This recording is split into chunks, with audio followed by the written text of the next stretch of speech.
Hello everyone, welcome back to my channel. In today's video, I'm going to be talking about the bond between a mother and a son. And the question is it real or is it a myth? Well, I'm going to get to that later on. But what I want to really dissect is, why do we have this ideology regarding mama's boy? Where did we coin this terminology, mama's boy? And why is it such a big deal, especially for ladies or women who are married and they can't seem to have that boundary around their marriage when it comes to the influence of a mother-in-law into the marriage? Looking at from my own perspective as a married woman, I do see that in the sense that it's more I believe, this is my perspective, this is my POV point of view, that it's very much, and I've seen that even around my friends, where if they're married to maybe the first son, there's always a special attachment to their mother and vice versa. And is a special bond that I just kind of made me a bit curious to know, how is that? Or is it something that mothers just kind of latch onto because the son is like this, another man in her life apart from her husband? And so that's where I really wanted to dissect in this video. And Mother's Day is coming. It's coming in a few days' time, and I really want to tie this to Mother's Day because I think it's a really special thing. It's a special thing to be a mother. It's such an honor, it's a privilege as a mother myself. I knew how long it took me. I battled with infertility, so I know the challenges that come with that. And I don't have sons. I have two beautiful girls. And I'm going to put the link of the video of how I overcame infertility. So, I don't want to go into details with that video. I'm going to put the link in the description box. That way you can just click on that and watch my testimony. But I'm still curious to know why there's this special bond between mothers and sons. And I got to experience that. I'm going to tell you whether it's true or it's a myth, because I was a bit skeptical at first. I used to think it's just something maybe when mothers or women are not getting attention from their husbands, they kind of transfer that to their sons because that's the other man in their life, somebody they could actually control and all of that sort. There is a truth to the saying that there's a mother-son bond. I'm going to tell you a story. I'm going to be vulnerable because I'm very private with, certain things that are really, dear to me. I don't like to share this, but I thought I needed to put a perspective to this because some people are still skeptical. But when I saw this, I realized it's only a mystery that God can explain because there is some truth to it. So, when my mom, it's been a year since my mom went to be with the Lord.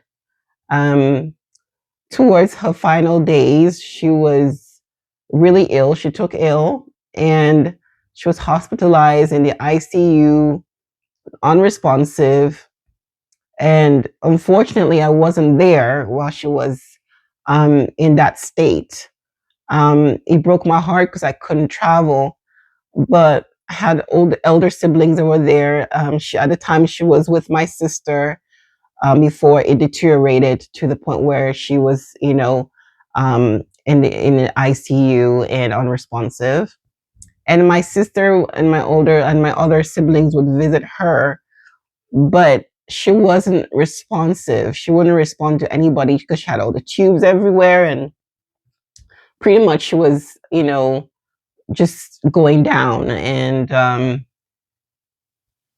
my brother, her first son, my eldest brother, who is her first son of my mother, um, came into the city. He was out of city, and he came and went to the hospital. They let him in because, of course, he's the son, and they let him into the ICU. And he had this recorded, and so that he would share it with, his siblings, us, and we would see the whole, his visit with her in the hospital. And this is a woman that wasn't cognitively aware of anything. She was unresponsive, nothing, just tubes everywhere, wires everywhere. And he came to her on her bed and he kissed her forehead and held her hands. And my brother said to her, Mom, I'm paraphrasing here because he was speaking my language. If you're from Nigeria, we speak Igbo. I'm from the Igbo tribe. And he said to her, Mom, I'm here. And he called his name. He said, Mom, I'm here. And he kissed her forehead, and tubes were in her mouth, throat, so she couldn't even talk. So she just not even, responsive anymore, like I mentioned earlier. But what amazed us was that when my brother said to her, Mom, if you can hear me, Mom, if you could hear me, can you just turn your head? Can you turn your, just to acknowledge that you know that I'm here? Can you just turn your head? Can you turn it for me? Can you just move, do something to make me know that you can acknowledge my presence? And what happened next shocked everybody. I don't want to be emotional.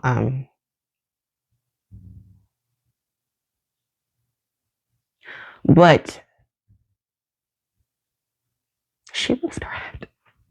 She moved her head. She moved her head. She kept turning her head. This is a woman that never moved. Didn't know where she was. Her body was failing her, but she responded to her first son's voice. My sisters had been visiting her in the hospital, but she wouldn't even budge. But my brother spoke to her, kissed her head, held her hands, and we could see tears dropping on her cheeks. And that was amazing. That was such a special moment, guys. And that's when I stopped being a skeptic. I stopped being skeptical about that. There is a bond between a mother and a son. And that's what I really want to advise women, those in marriages, and you're having trouble struggling to set boundaries between your husband and your mother-in-law. I'm not saying that you shouldn't set boundaries, but I want you to see and give her more grace. Only God can explain this bond between a mother and a son. I cannot explain it, but it truly is a bond. She did pass days after that, but just knowing that she could actually acknowledge his presence, that really shocked. It blew our minds away. And my mother and I were so close because I was the youngest, and I was with her for most times than all of my siblings. She was there for me. Moving to a new country, she would come to help me watch my kids, and she would go back. But we're two different personalities. It was hard. It was really hard to get along with my mom, but I loved her so much. And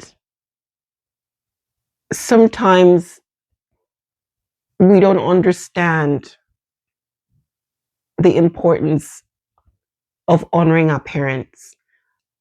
And I struggled with that every time because I'm like, here I am. I love the Lord. but it's hard to get along with my mom. We're two different personalities.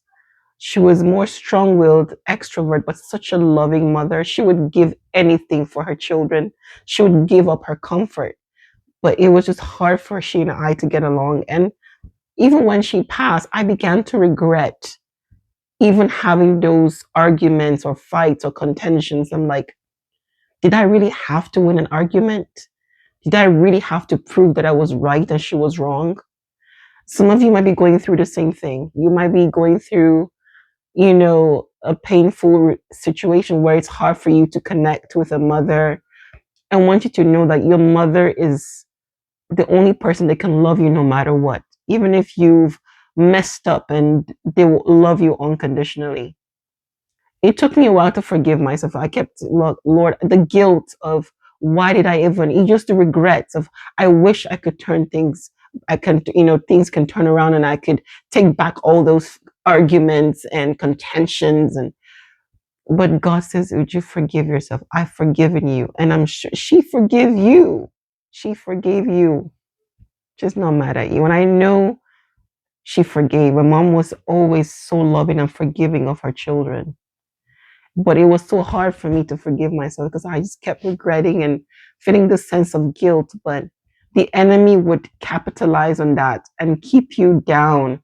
So I'm also encouraging somebody. Maybe you've lost a mother or somebody who was a mother figure in your life. Maybe things didn't go well in the relationship while they were on earth. Learn to forgive yourself. God says, forgive. Forgive yourself. He's forgiven you. Jesus bore your sins on the cross. You don't have to carry that sin. You cannot beat yourself up. You cannot save yourself. Cast all that on Jesus. The blood, every drop of his blood paid for your salvation, your redemption. So forgive yourself. It's hard, I know, but forgive. Don't let you, it's prideful for you to think you can actually pay for your sins. Jesus paid for his sins. And for those whose mother is still alive, honor your mother. Cherish every moment, build memories. You don't have to win every fight. You don't have to win every argument. Just let it be. Let peace reign, because a mother's love is irreplaceable. And for the women who have issues with their mother-in-laws, give them some grace. Give them some grace. It is hard, but see it in a different light. You don't have to approach it with some animosity. Just know that there's this mysterious bond that we cannot explain. And that's what I leave you with today. It is true. It's not a myth. So happy Mother's Day to every one of you. And I encourage you to share this message with a loved one, maybe struggling with unforgiveness, not forgiving themselves for, damaged relationships with their parents. To reach out to your mother. She loves you. She's very forgiving. As a mother, there's nothing that my kids will do to me or how much they frustrate me or whatever, that I look at them with so much love. I am quick to forgive them because I am a mother. They are my kids. So forgive yourself. If there's any burned bridge, try to reconnect. Try to reach out. Please subscribe, like, comment, and share it. Until next time, remain blessed.